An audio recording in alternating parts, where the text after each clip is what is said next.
Dulaan sa 40 ka mga farmer groups ug mga mag-uuma ang Gipasidunggan sa Department of Agriculture sa gipahigayong Outstanding Agricultural Achievers Awards 2019. Si Chelo Valiana sa report.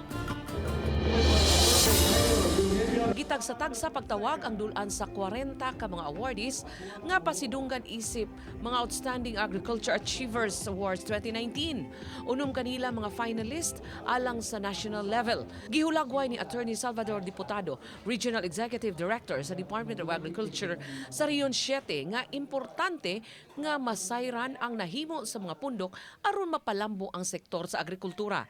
Usa sa unom nga awardees o finalist sa national level mao ang mga National High School Fourth Club.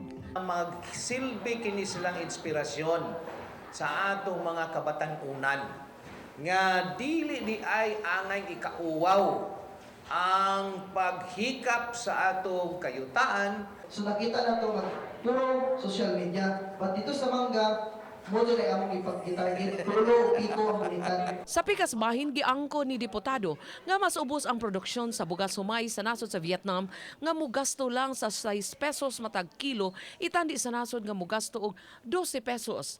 Aman iyang gitataw nga mas lami ug undanon ang mga bugas nga gilocally produced itandi sa mga imported rice. Mausab kini ang gitataw ni Al Aligado, presidente sa Madawi Vendors Association Cooperative, nga sagapsap og daw foam ang imported rice. Iya hinong gianggon nga mas barato ang presyo sa mga imported nga bugas itandi sa mga bugas humay nga gikan sa nasod. Kung muus-us ang atong cost of production, gawas nga matubag nato ang atong sufficiency level sa pagkaon, mahimo na sabda nga competitive sa atong mga ASEAN neighbors. Tungod sa ato asang kuan kanang kabarato sad niya mo na nga matintal ka dito sa kanang kuan sa imported. Uban ni Marlon Melgazo, Chelo Valiana, Balitang Bisdak.